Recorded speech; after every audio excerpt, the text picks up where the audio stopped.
നമസ്കാരം. എല്ലാ സജ്ജനങ്ങൾക്കും സന്ധ്യാദീപത്തിലേക്ക് സ്വാഗതം.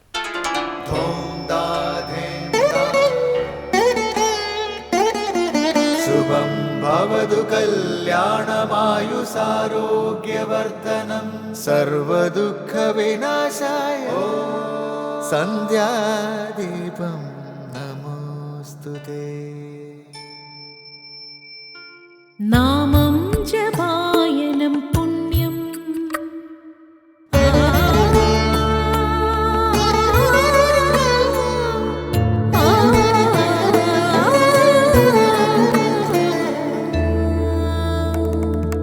നാമം ജപായനം പുണ്യം നിരുപമദീപാങ്കുരം പോലെ സ്വരശ്രുതിലയവരമതുലം ദീവാങ്കണം മോക്ഷ സംഗീതസാരം നീളും വഴിത്താരയിൽ ജീവതാരം മന്ത്രാലാപം മായാവിൻ നിൻ പ്രസാദം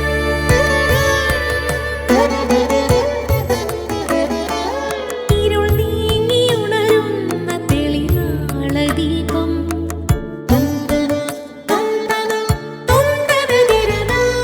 ഇരുൾ നീങ്ങിയുണരുന്ന തെളിനാളദീപം പ്രണവാമൃതം ചൊരിയുന്ന ദീപം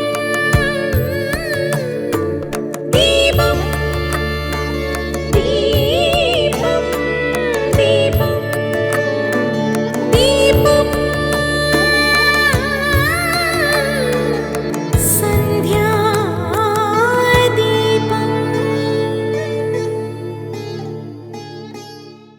ആത്മതത്വബോധം ആഴത്തിൽ പ്രതിപാദിക്കുന്നത് കൊണ്ട് ഇതിഹാസങ്ങൾക്കും വേദത്തിൻ്റെ സ്ഥാനമാണ് ആചാര്യന്മാർ നൽകിയിട്ടുള്ളത്. അതുകൊണ്ടാണ് ഇതിഹാസങ്ങളെ പഞ്ചമവേദമെന്ന് പറയുന്നത്. വേദങ്ങളിലും ഉപനിഷത്തുകളിലും ബ്രഹ്മസത്യം ഉള്ളതുപോലെ പറഞ്ഞിരിക്കുകയാണ്. എന്നാൽ ഇതിഹാസങ്ങളിലെ ജീവചരിത്രങ്ങളിലും കഥകളിലും നമ്മുടെ മനസ്സ് കുരുങ്ങി തത്വങ്ങളെ മനസ്സിലാക്കാതെ പോകാറുണ്ട്. എന്നുവെച്ച് ഇതിഹാസങ്ങൾ അത്ര ലളിതമാണെന്നും പറഞ്ഞുകൂടാ. കഥകളുടെ രൂപത്തിലായതുകൊണ്ട് സാധാരണ മനസ്സുകളിലേക്ക് തത്വബോധം ഇറങ്ങിച്ചെല്ലുമെന്നതിൽ സംശയമില്ല. മാത്രവുമല്ല, 4 വേദങ്ങളിലും പറയുന്ന ആശയങ്ങളെ ജനമനസ്സുകളിൽ പ്രചരിപ്പിക്കുക എന്ന ലക്ഷ്യത്തിൽ രചിക്കപ്പെട്ടതിനാൽ ഇതിഹാസങ്ങൾ 5ാമത്തെ വേദം എന്നാണ് അറിയപ്പെടുന്നത്. 4 വേദങ്ങളിലുമുള്ള ആശയങ്ങൾ തന്നെയാണ് ഇതിഹാസ പുരാണങ്ങളിലുമുള്ളത്. എന്നാൽ ജീവചരിത്രങ്ങളുടെയും ലളിതങ്ങളായ കഥകളുടെയും സഹായത്തോടെ അവതരിപ്പിച്ചിരിക്കുന്നു എന്ന് മാത്രം. വേദത്തിൽ ഉപദേശിക്കുന്ന തത്വങ്ങൾ സാധാരണ മനുഷ്യർക്ക് മനസ്സിലാക്കാൻ ജീവചരിത്രങ്ങളുടെ സഹായത്തോടെ വിവരിച്ചെന്ന് മാത്രം. വേദത്തെ ലളിതമായി ഇതിഹാസങ്ങൾ വിശദീകരിക്കുന്നതിനാൽ അവയെ ജനമനസ്സുകളിൽ പ്രചരിപ്പിക്കണമെന്ന് പുരാണങ്ങളിൽ തന്നെ പറയുന്നുണ്ട്. ഇതിഹാസ പുരാണങ്ങളിലൂടെ വേദത്തെ വിസ്തരിക്കണം എന്നാണ് ശാസ്ത്രത്തിൻ്റെ പൊരുളും. അതുകൊണ്ടാണ് വേദവ്യാസൻ പറഞ്ഞത് ഇതിഹാസ പുരാണാനി പഞ്ചമം വേദ ഉച്യതേ എന്ന്. തുടർന്ന് ശ്രീ കാവാലം ശ്രീകുമാർ അന്നപൂർണ സ്തോത്രം ചൊല്ലുന്നത് കേൾക്കാം.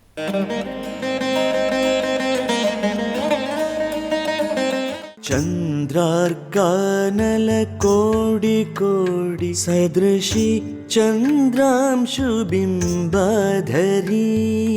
ചന്ദ്രാർക്കാഗ്നി സമാന കുണ്ടലധരി ചന്ദ്രാർക്കവർണേശ്വരി മാലാ പുസ്തക പാശസാങ്കുശധരി കാശീപുരാധീശ്വരി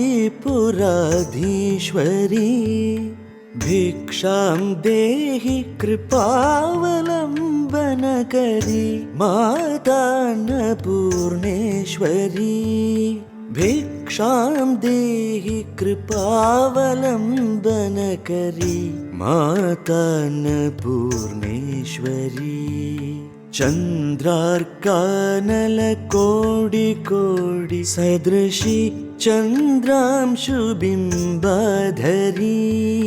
ചന്ദ്രാർക്കാഗ്നി സമാന കുണ്ടലധരി ചന്ദ്രാർക്കവർണേശ്വരി മാലാ പുസ്തക പാശസാങ്കുശധരി കാശീപുരാധീശ്വരി ഭിക്ഷാം ദേഹി കൃപാവലംബനകരി മാതാന്നപൂർണേശ്വരി ഭിക്ഷാം ദേഹി കൃപാവലംബനകരി മാതാന്നപൂർണേശ്വരി. അടുത്തതായി ശങ്കര സ്തോത്രാമൃതം. സൂര്യൻ്റെയും ചന്ദ്രൻ്റെയും അഗ്നിയുടെയും പ്രഭ ഒന്നു ചേർന്നുള്ള തേജസ്സാണ് ദേവിക്ക്. ദേവിയുടെ ചുണ്ടുകളാകട്ടെ നിലാവ് പോലെ ശോഭിക്കുന്നതും. അതുപോലെ ദേവി ധരിച്ചിരിക്കുന്ന ജപമാല, പുസ്തകം, പാശം, അങ്കുശം എന്നിവയെക്കുറിച്ച് വിവരിക്കുകയാണ് ഇന്ന് ശങ്കര സ്തോത്രാമൃതത്തിൽ സ്വാമി ചിദാനന്ദപുരി.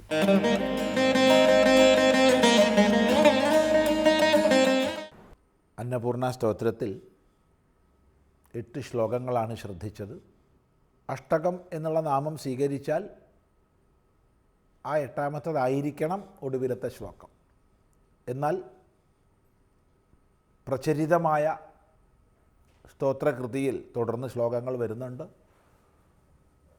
അത്യുത്കൃഷ്ടങ്ങളായ അവയെയും നമുക്ക് ശ്രദ്ധിക്കാം. 9ാമത്തെ ശ്ലോകം.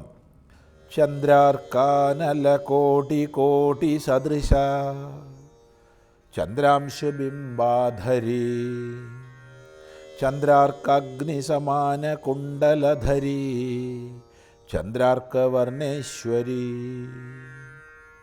മാലാ പുസ്തകപാശസങ്കുശധരി കാശീപുരാധീശ്വരി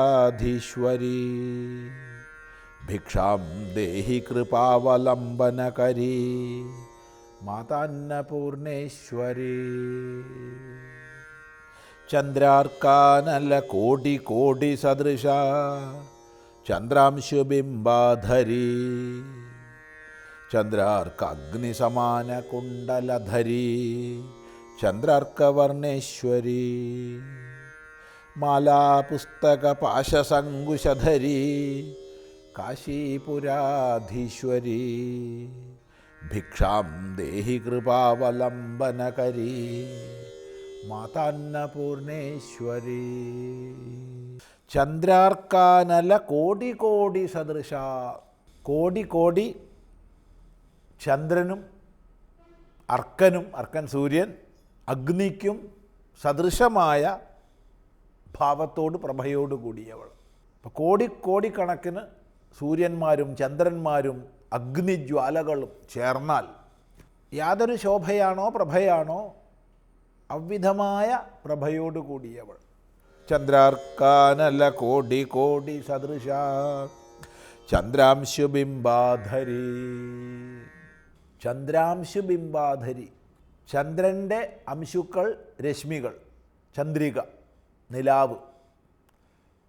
നല്ല നിലാവ് പോലുള്ള അധരങ്ങളോടുകൂടിയവൾ. ദേവിയുടെ അധരം നിലാവ് പോലെ ശോഭിക്കുന്നതാണ്. സൗമ്യപ്രകാശം. ഇപ്പോൾ സൗമ്യപ്രകാശത്തോടു കൂടിയ ചന്ദ്രിക തുല്യമായ അധരത്തോടു കൂടിയവൾ. ചന്ദ്രാർക്കഗ്നിസമാന കുണ്ടലധരി. ചന്ദ്രനും അഗ്നിക്കും അർക്കനും, ചന്ദ്രനും സൂര്യനും അഗ്നിക്കും തുല്യമായ ശോഭയോടൊത്ത കുണ്ടലത്തെ കർണാഭരണങ്ങളെ ധരിച്ചിരിക്കുന്നവൾ. കർണാഭരണങ്ങൾ, ദേവിയുടെ കർണാഭരണങ്ങൾ അത്ര ശോഭയോടുകൂടി പ്രകാശിക്കുകയാണ്. ചന്ദ്രാർക്കവർണേശ്വരി. ചന്ദ്രനും സൂര്യനും തുല്യമായ വർണ്ണത്തോട്, ശരീരകാന്തിയോട് കൂടിയവൾ. ഇവിടെയൊക്കെ ചന്ദ്രാർക്ക ആവർത്തനമാണ്. മാലാ പുസ്തക പാശസങ്കുശധരി. മാല, പുസ്തകം, പാശം, കയറ്, അങ്കുശം, തോട്ടി എന്നിവയെ ധരിച്ചിരിക്കുന്നവൾ. ദേവിയുടെ വിവിധ ധ്യാനങ്ങളിൽ ഈ വിധത്തിൽ ജപമാലയും പുസ്തകവും കയറും അങ്കുശവും ഇവയെ ധരിച്ചതായിട്ട് കാണുന്നു. ജപമാല അനുഷ്ഠാനത്തിൻ്റെ, ഉപാസനയുടെ ആ ഒരു നിഷ്ഠയെ കാണിക്കുന്നതാണ്. സ്വയം ഏതേത് കർമ്മങ്ങളെ ലോകമംഗളത്തിനായി അനുഷ്ഠിക്കുന്നുവോ അതിൻ്റെയെല്ലാം അടിസ്ഥാനമായി തൻ്റെ അനുഷ്ഠാനമാണ്. ചിലപ്പോൾ അത് അസുര നിഗ്രഹമായിരിക്കാം, ചിലപ്പോൾ അത് വിദ്യോപദേശമായിരിക്കാം, ചിലപ്പോൾ അത് ഐശ്വര്യപ്രദാനമായിരിക്കാം. മഹാദേവിയുടെ, മഹാലക്ഷ്മിയുടെ, മഹാസരസ്വതിയുടെ ഭാവങ്ങളെ മനസ്സിൽ വെച്ചിട്ടാണ് ഇപ്രകാരം പറഞ്ഞത്. എന്നാൽ ഇതിനൊക്കെയും മൂലം എന്താണ്? തൻ്റെ അനുഷ്ഠാനമാണ്. സ്വയം അനുഷ്ഠാനത്തിൽ ഉറച്ചവർക്കേ മറ്റു ലോകാനുഗ്രഹം ചെയ്യാനൊക്കൂ. ആ ഒരു ഭാവത്തെ കാണിക്കുന്ന മാല, ജപമാല. പുസ്തകം ജ്ഞാനത്തിൻ്റെ, അറിവിൻ്റെ പ്രതിരൂപമാണ്. സമാഹൃതമായ അറിവിനെ സൂക്ഷിക്കാനാണ് നമ്മൾ പുസ്തകം ഉപയോഗിക്കുന്നത്. അങ്ങനെ സമാഹൃതമായ അറിവ് സൂക്ഷിക്കപ്പെടുമ്പോഴാണ് അടുത്ത തലമുറയിലേക്ക് അത് പ്രകാശം പരത്തുന്നത്. അങ്ങനെ തലമുറകളിൽ നിന്ന് തലമുറകളിലേക്ക് അറിവിനെ പ്രസരിപ്പിക്കുന്ന പുസ്തകം, ആ പുസ്തകമാണ് ദേവിയുടെ കയ്യിൽ. എത്ര സഹസ്രാബ്ദങ്ങൾക്ക് മുമ്പ് വിരചിക്കപ്പെട്ടതാണ് ഇത്തരം ശാസ്ത്രങ്ങൾ എന്നുള്ളത് ചിന്തിക്കുക. ഇത് ശാങ്കരകൃതിയാണെങ്കിലും ദേവീധ്യാനം എത്ര സഹസ്രാബ്ദങ്ങൾക്ക് മുമ്പാണ് ആചാര്യന്മാർ തന്നത്. അപ്പോൾ പുസ്തകത്തെ സംബന്ധിച്ച, പുസ്തകത്തിലൂടെ വിദ്യയെ പ്രദാനം ചെയ്യുന്ന ആ ഒരു ഭാവം, ഭാരതമഹിമ നല്ലപോലെ മനസ്സിലാക്കുക ഇത്തരം വിഗ്രഹങ്ങളെ നമ്മൾ ആരാധിക്കുമ്പോൾ. ഇനി മറ്റൊരു ഭാഗത്താകട്ടെ പാശമാണ്, അങ്കുശവും. അങ്കുശം തോട്ടിയാണ്. നമ്മുടെ അനിയന്ത്രിതങ്ങളായി നെട്ടോട്ടമോടുന്ന ഇന്ദ്രിയങ്ങളെ ഒന്ന് തോട്ടി കൊണ്ട് കൊളുത്തി വലിച്ച് നിയന്ത്രിക്കാൻ, അതല്ലെങ്കിൽ ആസുരിക ശക്തിയെ, രാക്ഷസീയ ശക്തിയെ നിവാരണം ചെയ്യാൻ, രണ്ടിനും വ്യഷ്ടിയിലും സമഷ്ടിയിലും ഈ തോട്ടിയുടെ പ്രാധാന്യം നമുക്ക് മനസ്സിലാക്കാം. പിന്നെയോ പാശമാണ്, കയറാണ്. കെട്ടേണ്ടതിനെ കെട്ടണം. ദേവിയുടെ പാശമാണ് ഈ സംസാരത്തെ മുഴുവൻ കെട്ടിവെച്ചിരിക്കുന്നത്. ഈ സംസാരബന്ധനത്തിന് മുഴുവൻ മൂലം ദേവിയുടെ പാശമാണ്. ഇപ്പോൾ സകല സംസാരത്തെയും നിലനിർത്തുന്ന പാശം, അഥവാ ആസുരിക ശക്തികളെ കീഴ്പ്പെടുത്തി ബന്ധിക്കുന്ന പാശം. അങ്ങനെ പാശത്തോടു കൂടിയവളാണ്. മാലാപുസ്തക പാശ സാങ്കുശധരി കാശീപുരാധീശ്വരി. ബാക്കി എല്ലാ ശ്ലോകങ്ങളിലുമുള്ള പോലെ തന്നെ കാശീപുരാധീശ്വരി, കൃപാവലംബനകരി, മാതാ അന്നപൂർണേശ്വരി എന്ന് ആവർത്തിക്കുന്നു. പ്രാർത്ഥനയും സമാനം, ഭിക്ഷാം ദേഹി എന്ന്. തുടർന്ന് നമുക്ക് അടുത്ത പ്രാവശ്യം ശ്രദ്ധിക്കാം.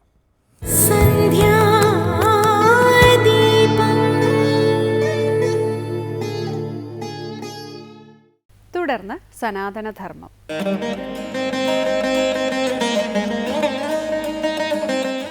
ഓം നമോ ഭഗവതേ വാസുദേവായ. എല്ലാവർക്കും എൻ്റെ പ്രണാമം. ഭഗവതനുഗ്രഹം വർദ്ധിപ്പിക്കാനുള്ള ഉപായങ്ങൾ കൂടുതൽ അംബരീഷ ചരിതത്തിനകത്തുണ്ട്. അംബരീഷൻ്റെ കഥാമൃതം എത്രയെത്രയും സുഹൃതശാലികളായ നിങ്ങൾ ഓരോരുത്തരും ഇങ്ങനെ പ്രേക്ഷകരായിരിക്കുന്ന നിങ്ങൾ ഓരോരുത്തരും ഇത് കേട്ടുകൊണ്ടിരിക്കുമ്പോൾ അതിൽ നിന്ന് കിട്ടുന്ന ആനന്ദം തന്നെ ഒരു സഹസ്രനാമം ജപിക്കുന്നതിന് തുല്യം തന്നെയാണ്. കാര്യം അത്രയ്ക്ക് മഹത്വപൂർണ്ണമാണ് അംബരീഷൻ്റെ ചരിതം. കാര്യം സമർത്ഥയന്തി താൻ കാമാഹ സ്വരാജ്യ പരിഭാവിതാഹ ദുർലഭാനാവി സിദ്ധാനാം മുകുന്ദം ഹൃദി പശ്യതഃ. പറയുക, സിദ്ധാനാം അപി, സിദ്ധന്മാർക്ക് കൂടി. സിദ്ധന്മാർ എന്നുള്ളത് കൊണ്ട് നമ്മളെല്ലാം മനസ്സിലാക്കേണ്ട ഒരു വലിയ കാര്യം, വെറും സിദ്ധന്മാരല്ല, എല്ലാം ത്യജിച്ച് തപോപൂർണമായ ജീവിതം നയിക്കുന്ന സിദ്ധികളെയൊക്കെ ഭഗവത് അനുഗ്രഹം കൊണ്ട് ഭഗവത് ഐശ്വര്യ വിഭൂതികളെയൊക്കെ സ്വായത്തമാക്കിയ സിദ്ധപുരുഷന്മാർ. അങ്ങനെയുള്ള സിദ്ധന്മാർക്കും ദുർലഭ, ലഭിക്കാത്തത്. ഏകാന്തവാസമായിട്ട് ഘോരവനാന്തരങ്ങളിൽ പോയി തപസ് ചെയ്യുന്ന സിദ്ധന്മാർക്ക് പോലും ലഭിക്കാത്തവയും സ്വരാജ്യ പരിഭാവിതാഹ, സ്വരൂപ ആനന്ദത്തിൽ നിസാരമാക്കപ്പെട്ടവയുമായിരിക്കുന്നു. സ്വരൂപ ആനന്ദത്തിൽ നിസാരമെന്ന് ആക്കപ്പെട്ടവയായിരിക്കുന്ന കാമാഹ, വിഷയങ്ങൾ. ആർക്കാണോ ഈശ്വരൻ്റെ സ്വരൂപത്തിൽ ധ്യാനിക്കാനിരുന്നു, ഭഗവാന്റെ രൂപം ധ്യാനിക്കാൻ ഒരാളിരിക്കുമ്പോൾ പലരും ധ്യാനിക്കാനിരിക്കുമ്പോൾ അതിലൊരു ആനന്ദം ലഭിക്കാതെ വരുമ്പോൾ ധ്യാനം പകുതി വഴിയിലിട്ട് പോകും. ഇപ്പോൾ എല്ലാം കോഴ്സുകളായി മാറിയപ്പോഴാണ് അതിൻ്റേതായ ചില പരിമിതികളും വരുന്നത്. ഓരോരുത്തരുടെ കർമ്മം അനുസരിച്ച് ഓരോ കർമ്മവും അവർക്ക് ചെയ്യാൻ സാധിക്കുകയുള്ളൂ. ഞാൻ പ്രാർത്ഥിക്കാനിരിക്കുന്ന ഒരാൾ നല്ലവണ്ണം പ്രാർത്ഥിക്കാൻ ചില ആളുകൾക്ക് കഴിയും. പക്ഷേ കണ്ണടച്ച് ധ്യാനിക്കാൻ അവർക്ക് സാധിച്ചെന്ന് അധികം നേരം ഇരിക്കാൻ പറ്റുന്നവ. അപ്പോൾ പ്രാർത്ഥിച്ചുകൊണ്ടേ ഇരിക്കുക. ഒരു നാൾ ധ്യാനം നിങ്ങൾക്ക് സ്വായത്തമാകും. നമ്മൾ കുറച്ച് നേരം ഇങ്ങനെ കൃഷ്ണ ഭഗവാനെ മനസ്സിനകത്ത് ധ്യാനിക്കാൻ കണ്ണടച്ചുകൊണ്ടിരുന്ന് കണ്ണ് തുറന്നപ്പോൾ കണ്ട രൂപത്തെ കണ്ണടച്ചുകൊണ്ട് കാണാൻ ശ്രമിക്കുമ്പോൾ എത്രയെത്ര വിഷയങ്ങളായിരിക്കും അവിടേക്ക് വരിക. ആ വിഷയങ്ങൾ അത്രയും നമുക്ക് എന്തായിരിക്കും, ഈ ഏകാഗ്രതയെ നശിപ്പിക്കാൻ ശ്രമിക്കുകയും ചെയ്യും. അതിനെ അതിജീവിക്കാൻ നമുക്ക് കഴിയണം. അതാണ് ഇവിടെ പറഞ്ഞിരിക്കുന്നത്. സ്വരൂപാനന്ദത്താൽ സ്വരാജ്യ പരിഭാവിത, സ്വരൂപാനന്ദത്താൽ നിസ്സാരമാക്കപ്പെട്ടവയായിരിക്കുന്ന ഓരോ വിഷയങ്ങൾ. ഭഗവാന്റെ സ്വരൂപത്തെ ധ്യാനിച്ച് അതിൽ ആനന്ദം ലഭിച്ചതുകൊണ്ട് അതിനാൽ നിസ്സാരമാക്കപ്പെട്ടവയായി തീർന്നു മറ്റു വിഷയങ്ങൾ അത്രയും. മറ്റു വിഷയങ്ങൾ കേൾക്കുമ്പോൾ ഉള്ളിലേക്കൊരു ഉൾവലിച്ച്, അതായത് എനിക്കത് വേണ്ട എന്നൊരു തോന്നൽ, അതിൽ ആനന്ദമില്ല, ദോഷമേ ഉള്ളൂ എന്ന് വിചാരിക്കുന്നു ഭഗവത് ഭക്തന്. പിന്നെന്താണ്? കാമാഹ, വിഷയങ്ങൾ. മുകുന്ദനെ ഹൃദയത്തിൽ പശ്യത, കാണുന്നവനായ. ആരാണോ മുകുന്ദനെ ഹൃദയത്തിൽ കാണുന്നത് അവന് താൻ അവരെ സമർത്ഥ്യന്തി, സന്തോഷിപ്പിക്കുന്നില്ല. വിഷയങ്ങൾ അവരെ ഒരിക്കലും സന്തോഷിപ്പിക്കുന്നില്ലെന്നർത്ഥം. അപ്പോൾ ഇതിനെ ഒന്നും കൂടെ വിശദീകരിക്കുകയാണെങ്കിൽ സ്വർഗലോകത്ത് ലഭിക്കുന്ന ഒരുപാട് സുഖങ്ങളുണ്ടെന്നാണ് പറയുന്നത്. അങ്ങനെയുള്ള സുഖത്തേക്കാൾ എന്തിനും മഹിമയുണ്ടെന്നുള്ളൊരു ചോദ്യത്തെയാണ് ഇവിടെ ഉത്തരമായിട്ട് പറഞ്ഞിരിക്കുന്നത്. എന്തിനാണ് മഹിമയുള്ളത്? ഭഗവാനെ ഹൃദയത്തിൽ പ്രതിഷ്ഠിച്ചുകൊണ്ട് ഭജിക്കുന്നവർക്കാണ് മഹിമ. സ്വർഗത്തിലോ അല്ലെങ്കിൽ അടിസ്ഥാന സൗകര്യങ്ങളൊക്കെ ഉള്ള ഒരു ഗൃഹത്തിലോ ജീവിച്ചുകൊണ്ട് എല്ലാ സുഖങ്ങളുടെയും നടുക്ക് ജീവിച്ചവർക്ക് കിട്ടുന്ന ആനന്ദത്തെക്കാളും മഹിമയുണ്ട് ഹൃദയത്തിൽ ഭഗവാനെ പ്രതിഷ്ഠിച്ചുകൊണ്ട് ഭജനം ചെയ്യുന്ന വ്യക്തികൾക്ക് കിട്ടുന്ന ആനന്ദം. അത് അവാച്യമധുരമാണ്. അനുഭവിയാതെ അറിവിയില്ല. അനുഭവിച്ച് തന്നെ അത് അറിയുക തന്നെ വേണം എന്നുള്ളതാണ് ഇവിടെ വ്യക്തമാക്കി തരുന്നത്. പിന്നെന്താണ്? തപസ്. ഇവിടെ പറയുകയാണ്, തപസ് ചെയ്യുന്ന ചില ആളുകൾ സിദ്ധാനാമവി ദുർലഭം എന്ന് പറഞ്ഞിരിക്കുന്നതാണ് തപസ് ചെയ്യുന്ന ചില ആളുകൾ. പിന്നെ സിദ്ധന്മാരും ആയിരിക്കുന്നു, അതിലൂടെ സിദ്ധികളൊക്കെ നേടി യോഗസ്ഥനായി നിലയുന്നിളകാതെ കായ യൂഹം ധരിച്ച് വിഹരിച്ചിടും ഇങ്ങി യോഗി. യോഗത്തിൽ നിലനിന്നുകൊണ്ട് അനേകം ശരീരങ്ങളെടുത്തുകൊണ്ട് വിലസുന്നവനായ യോഗികളുടെ കാര്യം നമ്മുടെ മുമ്പിൽ പറയുന്നുണ്ട്. അങ്ങനെയുള്ള സിദ്ധന്മാരായിരിക്കുന്നവർക്ക് പോലും തപസ് അതുപോലെ സിദ്ധികൾ കൊണ്ട് പോലും ലഭിക്കാത്തതായിരിക്കുന്ന അണിമാതി ശക്തികൾ മുക്തിപ്രദമാണ്. അവ പോലും ലഭിച്ചാൽ പോലും തൃപ്തരല്ലാതെ അതൊക്കെ തന്നെ ഹൃദയത്തിൽ ഭഗവാനെ പ്രതിഷ്ഠിച്ചുകൊണ്ട് കഠിന തപസ് ചെയ്യാതെ പ്രാർത്ഥിച്ചാൽ നിങ്ങൾക്കും ലഭിക്കുമെന്നുള്ള കാര്യമാണ് ഇവിടെ സൂചിപ്പിച്ചിരിക്കുന്നത്. കഠിന തപസ്സിനായിട്ട് കാട്ടിലേക്ക് പോകണ്ട, അതിനായിട്ട് അധികം പ്രയത്നങ്ങൾ നിങ്ങൾ ചെയ്യണ്ട എന്നുള്ള കാര്യം കൂടെ ഓർമ്മിപ്പിച്ചുകൊണ്ട് ഒറ്റ കാര്യം മാത്രം നിങ്ങളുടെ മനസ്സിൽ വെച്ചാൽ മതി. ആരെ ഹൃദയത്തിൽ വയ്ക്കണം? ഭഗവാനെ ഹൃദയത്തിൽ വെച്ചുകൊണ്ട് ഭജനം ചെയ്യാൻ കഴിഞ്ഞാൽ നിങ്ങൾക്കത് സാധിക്കും. അത്രയധികം സിദ്ധികൾ പിന്നെ സ്വർഗാദി ലോകങ്ങളുള്ള സുഖങ്ങളൊന്നും തന്നെ നിങ്ങൾക്ക് താല്പര്യമേ ഉണ്ടാകില്ല. എന്തുകൊണ്ടാണ്? ആനന്ദം പരമാനന്ദമായി ഉള്ളിൽ ഭഗവത് രൂപത്തിലൂടെ സാധിക്കുന്നത് കൊണ്ട് ഒരു കാരണവശാലും മറ്റ് സിദ്ധികളുടെ പുറകെ പോകണ്ട, തപസ്സിൻ്റെ പുറകെ പോകണ്ട, ഒന്നിൻ്റെയും പുറകെ പോകണ്ട. ഭഗവത് അനുഗ്രഹം കൊണ്ട് ഇതെല്ലാം സാധിക്കുമെന്ന് പറഞ്ഞുകൊണ്ട് മുക്തന്മാരായിരിക്കുന്ന പരമസുഹൃതികൾ ഭജനാനന്ദത്തെ ഉപേക്ഷിച്ച് മറ്റൊന്നിനെയും തേടുന്നില്ല. അപ്പം ഭജിക്കുക മനമേ എന്ന് എപ്പോഴും പറഞ്ഞുകൊണ്ടിരിക്കുക. ഈശ്വരനാമത്തെ എത്ര കണ്ട് ഭജിക്കാൻ കഴിയുമോ അത്ര കണ്ട് നിങ്ങൾക്ക് സിദ്ധികളെല്ലാം വന്നു ചേരുമെങ്കിൽ പിന്നെ എന്തിനാണ് ഭജിക്കാണ്ടിരിക്കുന്നത്? നാമങ്ങളിങ്ങനെ ജപിച്ചുകൊണ്ടിരിക്കുക, സുഹൃതം വളർത്തിക്കൊണ്ടിരിക്കുക, ഈ ജന്മം സുഹൃതമാക്കി തീർക്കുക. അതാണ് ഇവിടെ സൂചിപ്പിച്ചതിൻ്റെ അർത്ഥം. എല്ലാവർക്കും എൻ്റെ നമസ്കാരം.